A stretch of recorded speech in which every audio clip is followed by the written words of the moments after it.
جن کی اونٹنی جو ہے وہ چل نہیں پا رہی ہے, کمزور ہے, پیچھے رہ گئی ہیں, تو پھر پتہ چلتا ہے یہ ایک خاندان ہے, اور جاتی ہیں اور اس بچے کو جو ہے وہ لیتی ہیں, اور جب لے کر آ رہی ہیں تو وہی اونٹنی ایسے فراٹے بھر رہی ہے کہ وہ سب سے آگے نکل رہی ہے. یہ ایک بہت ایسے واقعات ہیں جو رسول پاک صلی اللہ علیہ وسلم کی زندگی, اور پھر آپ صلی اللہ علیہ وسلم روتے بھی ہیں, مطلب اس ایک صورتحال کو یاد کر کے کہ والدہ کی قبر پہ جب تشریف لے گئے ہیں تو لپٹ کر روئے ہیں وہاں پہ کہ والدہ کا بھی وصال ہو گیا.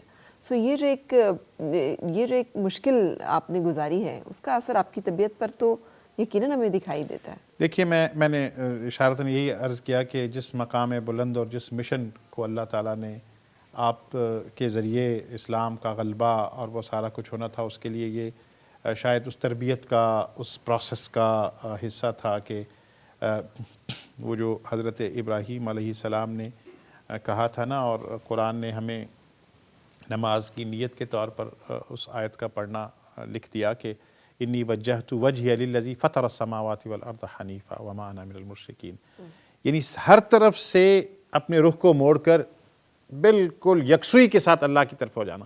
تو اس کے لیے ضروری تھا کہ جو انسان کے لیے اور سہارے ہوتے ہیں نا, سب سے بڑا سہارا جو عارضی سہارے ہوتے ہیں وہ ظاہر ہے ہر انسان, ہر بچے کے لیے باپ کی پروٹیکشن, ماں کی ممتا, اور پھر دادا کا سایہ, یہ ساری چیزیں ہوتی ہیں. اللہ نے آپ کو ان سے ماورا کر دیا کہ وہ صرف اللہ کی طرف آپ متوجہ رہیں اور متوجہ ہوئے.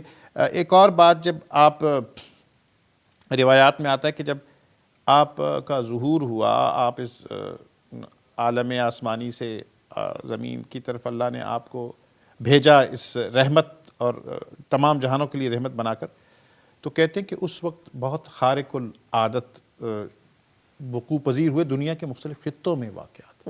اس میں ایک یہ تھا کہ جو کسرا تھا اس کے جو دربار میں جو کنگرے لگے تھے وہ گر گئے, 14 تھے وہ. اور اسی طرح سے یہ کہ جو آتش کدا تھا, آتش کدا مجوسیوں کا, اس کی آتش جو ہے وہ سرد پڑ گئی, جو کبھی بھی نہیں ہوئی تھی. اور اسی طرح سے حضرت آمنہ سے جو روایت ہمیں ملتی ہے, انہوں نے کہا کہ مجھے ایسے لگا کہ کوئی نور ہے جو آسمان سے ان کے گھر کی طرف آ رہا ہے. اور پھر یہ روایات بھی ہمیں ملتی ہیں کہ نبی کریم صلی اللہ علیہ وآلہ وسلم جب اس دنیا میں تشریف لائے ہیں تو آپ فوراً سے ہی سجدریز ہو گئے ہیں. تو یہ سارے واقعات بتا رہے تھے کہ یہ کوئی بہت ہی خارق العادت جو ہے نا اللہ نے یہ نعمت عطا کی ہے. آپ نے ذکر کیا 10 چچا, ہم نے چند کے نام سنے ہیں. ہمیں جو ہے مطلب ابو لہب کا پتہ ہے, ابو جہل کا پتہ ہے, امیر حمزہ کا پتہ ہے, ابو طالب کا معلوم ہے, حضرت عباس کا ہم نے سنا ہے. ان کے علاوہ جو چچا ہیں ان کا آگے ذکر آئے گا. حضرت زبیر کا ذکر آتا ہے آپ کے جو چچا ہیں ان میں. اور پھر یہ بھی اہم ہے نا کہ نبی کریم صلی اللہ علیہ وآلہ وسلم کے پیدائش کے بعد اور آپ کے دور نبوت میں کون حیات تھے, اس لیے ہمیں باقیوں کی روایات کم ملتی ہیں اور ان کی روایات زیادہ ملتی ہیں. میں آپ سے یہ عرض کر رہا تھا کہ آپ اس دنیا میں تشریف لاتے ہیں اور دادا کو بہت پیارے ہیں, اور دادا وہ نام تجویز کرتے ہیں اللہ کی اذن سے اور اللہ کی رہنمائی میں کہ جو اس سے پہلے کسی کا نام نہیں تھا. اور وہ نامی کیا ہے؟ محمد. ایک تو یہ دیکھیے کہ جب ہم یہ صلی اللہ علیہ وآلہ وسلم کا نامی لیتے ہیں تو عقیدت سے 2 دفعہ جو ہے نا وہ گویا آپ صلی اللہ علیہ وسلم کے نامی کو بوسہ دیتے ہیں ہونٹ. اور پھر ایک یہ اتنی یونیکنس ہے اس نام میں جو آپ کا اس میں ذات ہے کہ آپ دیکھ لیجئے کہ دنیا میں اور باقی جتنے نام ہیں, کسی نام کو آپ ذہن میں لائیے تو اس میں سے اگر ایک حرف ہٹا دیا جائے تو وہ مہمل ہو جاتا ہے, اس کا کوئی معنی نہیں رہتا. یہ نبی کریم صلی اللہ علیہ وسلم کے اس نامی اس میں ذات کو یہ مقام حاصل ہے کہ اس کی کہکشانی, اس کی شعائیں, اس کا نور, اس کی خوشبو سوا ہی ہوتی چلی جاتی ہے. آپ دیکھیے کہ محمد کا مطلب ہے صلی اللہ علیہ وآلہ وسلم کا مسلسل تعریف کیے جانے والا. اور والدہ بھی ایسا ہی نام تجویز کرتی ہے, احمد. احمد تعریف کیا گیا, جی, جس کی تعریف ہوتی چلی آ رہی ہے. سو وہ ایک پاسٹ کے اس میں ہے اور جو دادا نام تجویز کرتے ہیں ایک فیوچر کے اس میں, لیکن پریزنٹ اور فیوچر چونکہ عربی میں ایک ہی ہوتا ہے. ہاں جی, وہ اس میں میں ایک دلچسپ ناظرین کے لیے اور بڑی بابرکت بات کہنے لگا ہوں کہ اب محمد میں سے پہلا میم اگر منہا کر دیا جائے تو وہ بن جاتا ہے حمد. حمد, خود آپ سے زیادہ حمد کو بیان کرنے والا تو کائنات میں کوئی ہے ہی نہیں. تعریف کے معنوں میں ہی اور اللہ کی تعریف بیان کرنے کے لیے ہے.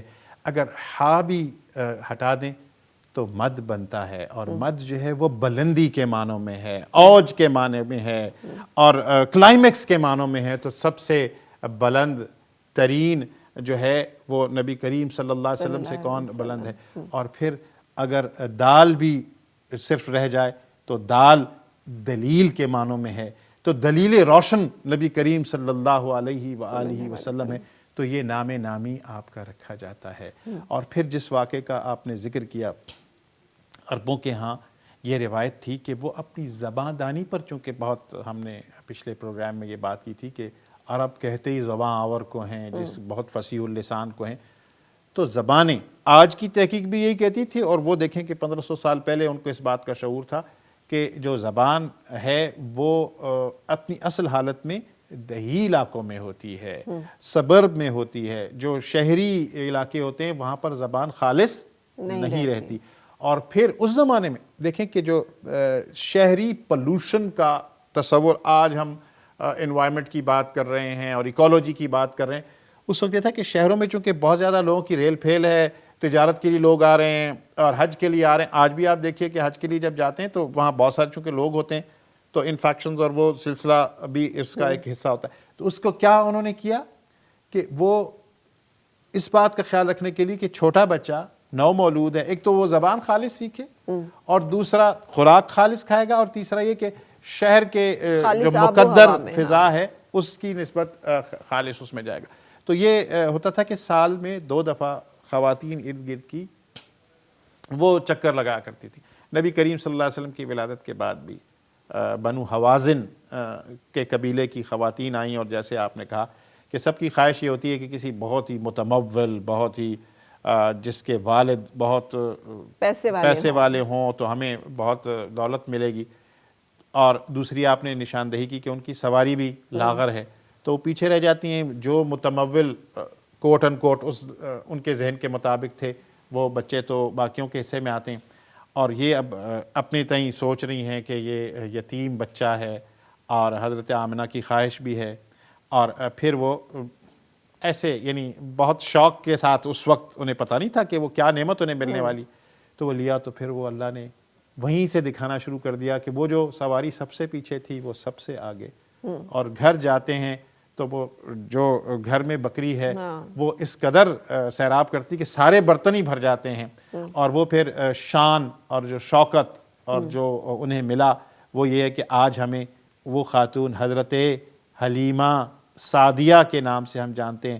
اور نبی کریم صلی اللہ علیہ وآلہ وسلم اس قدر محبت فرماتے ہیں حضرت حلیمہ سے اور ان کے سارے خانوادے سے, اور بالخصوص جو ان کی ایک دودھ شریک بھائی بہن جو ہے نا رضائی بہن, ان کا نام آج مسلمانوں کے یہاں رکھا جاتا ہے شیمہ, جس کو ہم اردو میں شیمہ کہہ دیتے ہیں, شیمہ ہیں. وہ بہت خیال رکھا کرتی تھیں, آپ کی نگہداشت کرتی تھیں, تو ان کو بہت احترام دیا کرتے تھے. اور جب نبوت کے بعد ایک دفعہ حضرت حلیمہ سعدیہ آئیں تو آپ فرط جذبات سے آپ اپنی اماں کو لپٹ گئے اور ان کو بہت احترام دیا, اور اپنے یہی رضاعت کو جو ایک اللہ نے مقام دیا وہ بھی نبی کریم صلی اللہ علیہ وآلہ وسلم.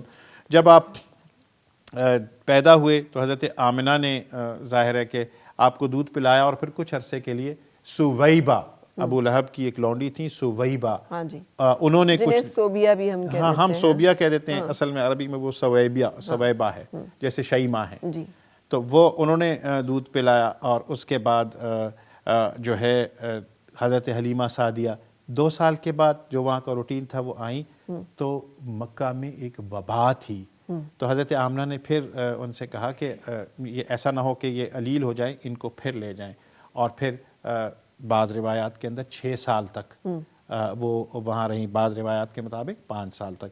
جب وہ واپس آتی ہیں اور پھر ایک اور جو آزمائش کا وقت آتا ہے، حضرت آمنہ قصد کرتی ہیں.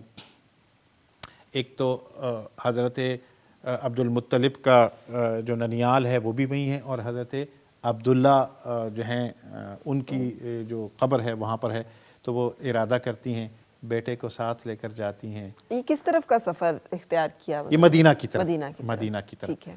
اور وہاں پر جو ہے نا پھر واپسی میں ابوا کا مقام ہے، اور وہاں پر حضرت آمنہ بھی پردہ فرما جاتی ہیں. 6 سال کی عمر ہے رسول پاک صلی اللہ علیہ وسلم کی عمر ہے.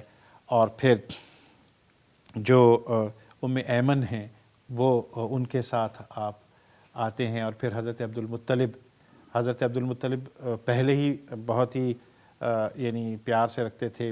وہ تب سارا گویا نگہداری ان کی انہوں نے کر لی. لیکن پھر وہ جو ایک ہے نا آزمائش، بالائے آزمائش، یوں ہی تو نہیں نبی کریم صلی اللہ علیہ وآلہ وسلم نے ارشاد فرمایا کہ اتنی آزمائش کسی پر نہیں گزری جتنی کہ آپ صلی اللہ علیہ وآلہ وسلم نے جھیلی. اور پھر کیا ہوتا ہے کہ روایات میں ہمیں ملتا ہے کہ حضرت عبد المطلب اتنا پیار کیا کرتے تھے. وہ میں نے اس نشست کا ذکر کیا جو کعبہ کی دیوار کے ساتھ لگتی تھی. تو حضرت عبد المطلب کے باقی بیٹے، سگے بیٹوں کو وہ جو نشست، وہ جو جگہ تھی اس پر آگے آنے کی اجازت نہیں تھی. لیکن حضرت محمد مصطفیٰ صلی اللہ علیہ وآلہ وسلم کو وہ جب لپکتے اپنے دادا کی طرف، تو چچا جو تھے ان کا خیال ہوتا تھا، وہ کہتے نہیں ان کو آنے دو، اور خود اپنے ساتھ بٹھایا کرتے تھے. وہ شفقت بھی زیادہ عرصے تک اللہ کی مشیت کے مطابق نہیں تھی. 8 سال کی عمر ہے. 9 سال کئی جگہوں پہ ہم پڑھتے ہیں، کئی جگہوں پہ 8 سال. جی. تو وہ یعنی کم سے نہیں ہے نا، وہ کیلنڈرز کے کچھ فرق ہیں اور روایات کے. وہ جب ان کا وقت آخر آتا ہے تو وہ ایک یہاں پر میں بات گوش گزار کرنا چاہتا ہوں کہ حضرت عبداللہ اور حضرت ابو طالب یعنی ماں بھی ایک ہے ان کی. باقی جو بیٹے ہیں وہ دوسری ازواج سے ہیں حضرت، تو ان کے سپرد کرتے ہیں. اور امیر حمزہ، حضرت امیر حمزہ جو رسول پاک صلی اللہ علیہ وسلم کے چچا ہیں، وہ بھی کسی اور والدہ سے؟ جی. اچھا.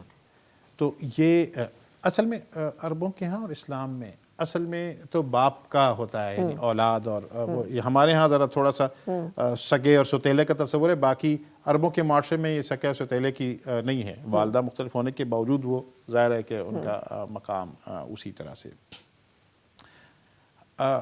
حضرت حمزہ جو ہے نا ان کی تو عمر کا بھی اتنا فرق نہیں ہے نبی کریم صلی اللہ علیہ وآلہ وسلم سے. اچھا، میں جو آپ سے عرض کر رہا تھا کہ وہ وہاں ان کو بٹھاتے. پھر حضرت ابو طالب اپنی جان سے زیادہ تو حضرت عبد المطلب نے پھر جو حوالے کیا ہے تو وہ حضرت ابو طالب کے حوالے کیا ہے. ان کے دست شفقت میں دیا کہ اب ان کے نگہبان جو ہیں وہ یہ چچا ہوں گے. تو پھر حالانکہ سننے میں آئے ہیں قطع کلامی کی معافی کے ساتھ کہ باقی چچا تو امیر بھی تھے. حضرت ابو طالب جو ہیں معاشی اعتبار سے اتنے سٹرونگ نہیں تھے. لیکن وہ حضرت عبد المطلب نے یہ دیکھا کہ کون زیادہ خیال رکھ سکتا ہے اور کن کو زیادہ شفقت ہے. تو وہ تاریخ ہمیں بتاتی ہے، سیرت کی کتب میں یہ بات بہت تفصیل سے بیان کی گئی ہے کہ حضرت ابو طالب نے پھر اپنی اولاد سے زیادہ خیال رکھا. وہ نظروں سے اوجھل نہیں ہونے دیتے تھے، اپنے قریب انہیں سلاتے تھے، خیال رکھتے تھے. اور پھر یہ بھی بہت اٹیچ تھے ان کے ساتھ. تجارت، ہم نے پہلے بھی اس پہ بات کی، تجارت کے اسفار اور وہی ان کا ذریعہ آمدن تھا. تو سفر پر جانے لگے تو حضرت ابو طالب نے وہ چونکہ بہت ناز و نعم تھا اور سفر کی ظاہر اپنی کلفتیں ہیں، تو اس کی وجہ سے وہ ان کا خیال تھا کہ یہ ساتھ میں نہ لے کے جاؤں. لیکن وہ کیا وہ منظر ہوگا ذرا، یعنی روزن تاریخ سے وہ منظر تو ہم دیکھیں کہ نبی کریم صلی اللہ علیہ وسلم اپنے چچا کے ساتھ لپٹ جاتے ہیں، ان کی ٹانگوں کو پکڑ لیتے ہیں اور وہ پھر انتہائی شفقت کے ساتھ لے کر جاتے ہیں. بہت کم سنی سے ہی تجارتی معاملات میں وہ انہیں پتہ چل رہا ہے. اس کے بعد بہت سارے سفر ان کے ساتھ کیے ہیں. لیکن سر ہم یہاں پہ رکیں گے اور اگلا جو مرحلہ ہے رسول پاک صلی اللہ علیہ وآلہ وسلم کی حیات طیبہ کا، وہ انشاءاللہ کل نیکسٹ ایپیسوڈ میں ہم اس کا تذکرہ کریں گے. بہت بہت شکریہ. Thank you very much. درود و سلام کی تحفے جو ہیں وہ پیش کریں گے، اور حافظہ میرے ساتھ شاہینہ ستی. جی صلی اللہ علیہ یا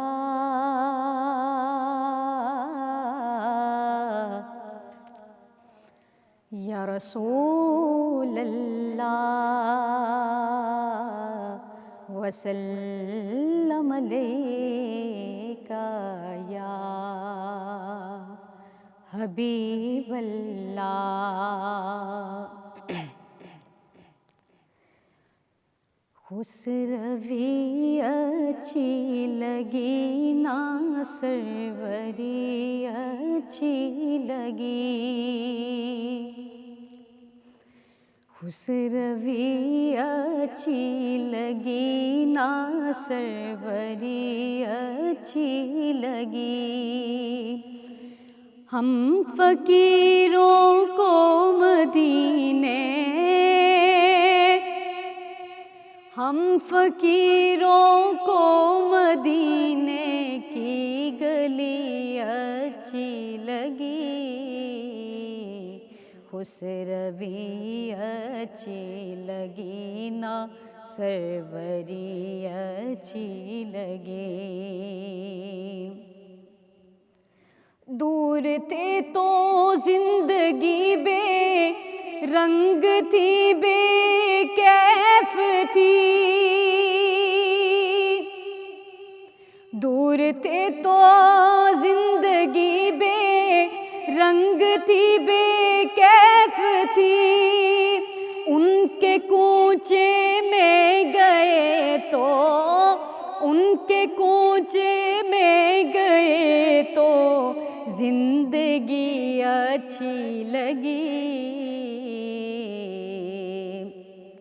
خسروی اچھی لگی نا سروری اچھی لگی. اور میں نہ جاؤں گا کہیں بھی در نبی کا چھوڑ کر، میں نہ جاؤں گا کہیں بھی در نبی کا چھوڑ کر. مجھ کو کوئے مصطفیٰ کی، مجھ کو کوئے مصطفیٰ کی چاکری اچھی لگی، خسروی اچھی لگی نا سروری اچھی لگی. اور قابل غور شعر کے ناز کریے تو حلیمہ سرور کونین پر، ناز کر تو اے حلیمہ سرور کونین پر. گر لگی اچھی لگی تو، گر لگی اچھی لگی تو جھوپڑی اچھی لگی، خسروی اچھی لگی نا سروری اچھی لگے. رکھ دیے سرکار کے قدموں پہ سلطانوں نے سر، رکھ دیے سرکار کے قدموں میں سلطانوں نے سر. سرور کونوں مکان کی، سرور کونوں مکان کی سادگی اچھی لگی، خسروی اچھی لگی نا سروری اچھی لگے. ہم فقیروں کو مدینے کی گلی اچھی لگی.